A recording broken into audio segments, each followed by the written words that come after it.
someone to hype me up, hype me up, hype me up, hype me up, hype me up. Never turn my back on my guys when they need me.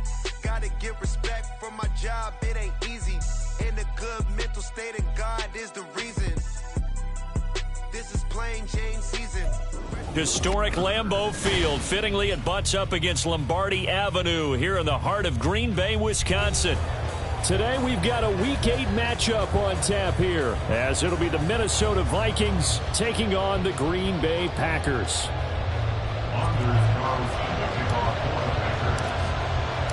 Lurching closer toward the midway point of this NFL season, and we're underway on EA Sports. Kene Nwangwu now out of his end zone. And he'll get it up past the 20 to about the 22. The Vikings take over first and 10 at their own 22-yard line.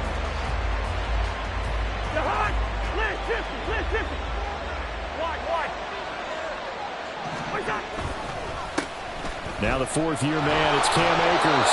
And this will be a Vikings first down as he'll take this up to about the 33-yard line.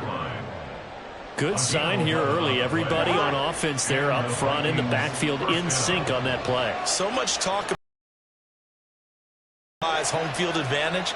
But teams that run the football effectively, they often have a way of neutralizing it in a big way when they have those types of runs. To about the 35, second down. This defense for the Packers, they were terrific last week in the win over Denver. And one of the key things you always look for when you're evaluating a defense is how opportunistic are they? How many takeaways do they get per game? And how about last week's game? That number, 6. Absolutely phenomenal performance. They were on top of their game right from the first snap. It's a loss of a yard, so it's back to 3rd and 10. You look at this Packers defense.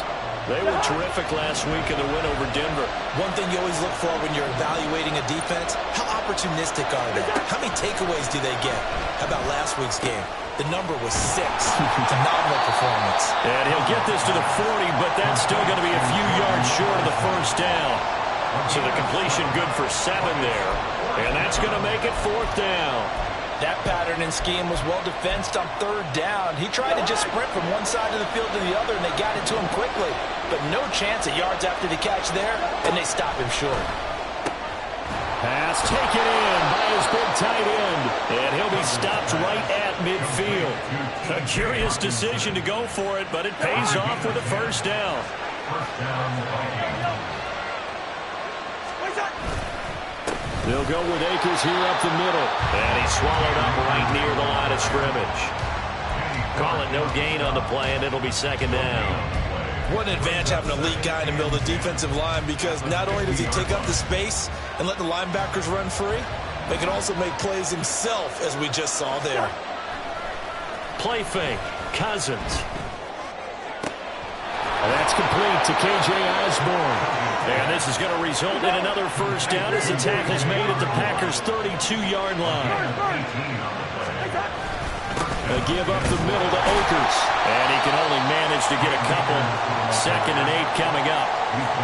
Well, any lane that might have been open there was closed pretty quickly, and that was because the defensive front, they won that battle at the point of attack at the line of scrimmage. They used great leverage, held their spot, and stacked him up. Meanwhile, Cousins' throw pulled in by Jefferson. The result, only 4 yards there on the play. And all of a sudden here, it's 3rd down. In search of 4 yards here to pick up the first down. Cousins. Going underneath, he's got Hockenson. And they'll get him down about 3 yards short of the first. So the completion gets him just a yard. And it'll be 4th down. 4th down, field goal try coming. So Cousins is off, and on comes Greg Joseph from Minnesota. Joseph's got it. And the Vikings have a 3-0 lead. Weather like this, always treacherous for kickers. A good sign early, though, as he's able to put that one through. And you remember him right before the kick, stomping around his area to make sure that things were going to hold for his plant foot, and it did. The kickoff team on the field now as they will send this one away. Nixon now from his end zone. And only able to get this to the 19, so probably should have opted for the touchback. Now it looks like we'll get a timeout, and we will. We've got an injured Packer on the field. Love going to break the huddle, lead the Packers up here 1st and 10 at their own 19-yard line. On play action, they'll throw. Oh, he's going to air it out right away. And that will be incomplete. Would have been a big hitter if they had connected. Instead, it's 2nd down.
Looking for the big man early in this one.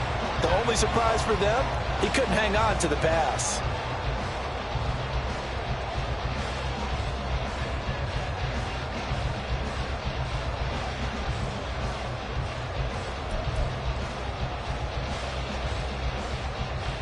Down. 2nd and 10.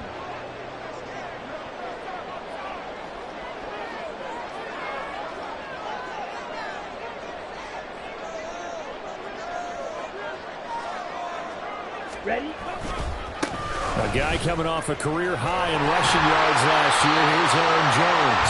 He'll be marked down at the 26 with a gain of 7. 3rd and 3. To pass. Here's Jordan Love.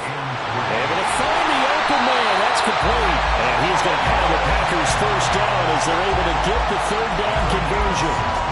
When you give up points on the opening drive, in this case a field goal, you'd hate to go 3 and out. They avoid that. They do, and it's also walking that fine line mentally, too, as a coach, isn't it? Because you want to emphasize to your team exactly what you said. All right, we gave up a field goal. Let's go back and at least equal that, guys.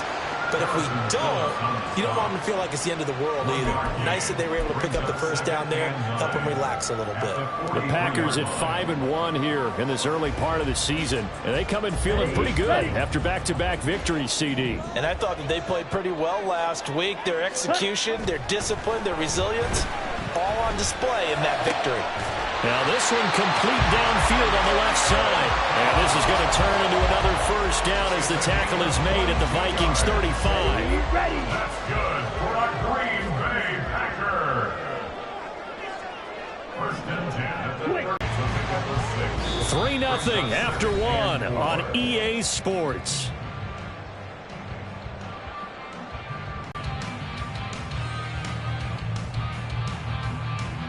Let's go. 22 needle. 52 blaster. Smith red. Ready. They'll go again to Jones. And he's able to get it to the edge of the red zone at the 20-yard line.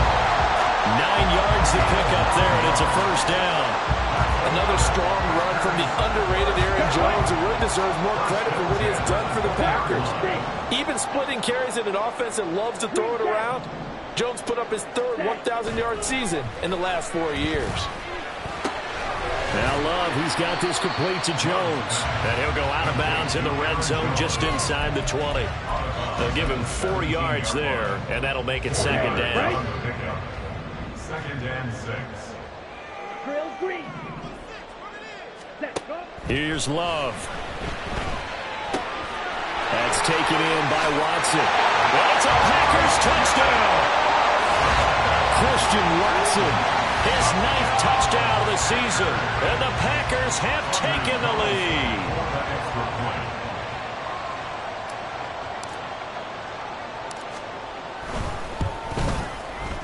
The point after through the raindrops, up and good. And that makes it a 7-3 lead.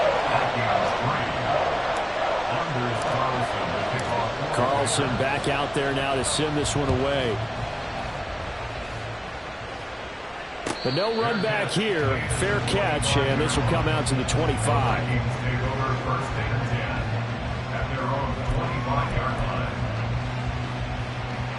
Here are the Vikings now to start their next drive. And after the field goal last time, let's see what they can get here. And at least they got points out of the last drive, Charles. I've never met an offensive coach that didn't want to drive to end with a kick. Most of them wanted to end with a PAT, right? In this case, a field goal, they'll take it. Way better than the alternative, which is a punt. Yeah, but you met fan bases that wanted that, that weren't happy with that field goal. I haven't met a fan base yet that wants to drive to end with a kick, other than the extra point. That's it.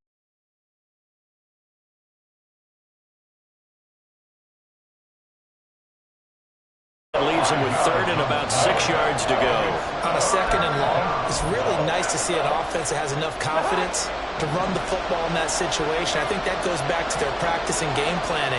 They've seen things that they've seen on tape and in previous games that led them to believe that even in a long-distance situation, they can still run the football and gain enough yardage to put themselves in a good spot on 3rd down. Calling a loss of 2 there on the play. And that's going to bring up a 4th down. Excuse my snarkiness here, but isn't the idea of completing a pass supposed to mean you get downfield and gain yards? Especially on 3rd down. Yeah, that one. How about the defense? Figured that one out in a big way. Yeah, they completed it all right and lost yardage. Now on 4th down here, that pass knocked away and incomplete. Boy, a curious decision to go for it. Doesn't pan out, and it'll be a turnover on downs. Ready? Now a 1st down carry by Jones. He's able to get 6. A nice pickup down to the 21. Hey, it's not the most spectacular play, but I think most teams will take that every single time for the first play of a drive. Begin the series with positive yardage and set yourself up for a very manageable 2nd down. 2nd down and 4.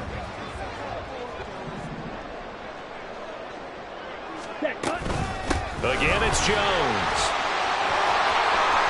And able to get him down, but he does reach the 5.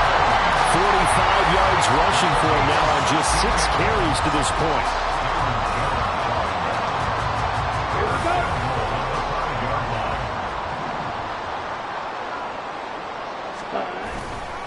Now Jones.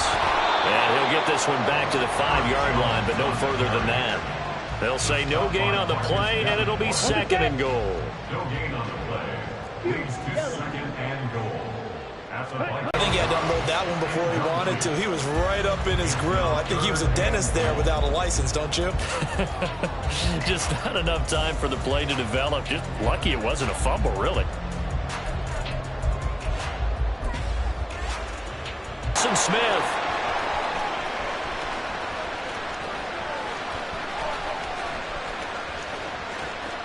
And he will take this one home. It's a touchdown. So from one end zone all the way to the other. Talk about a turnaround.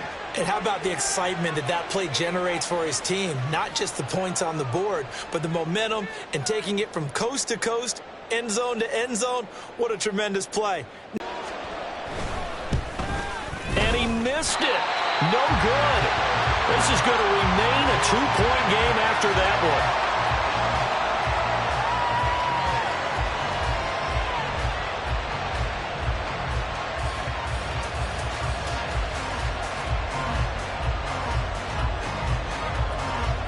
So they throw the pick six. They'll get another shot at it now as this one's in the air.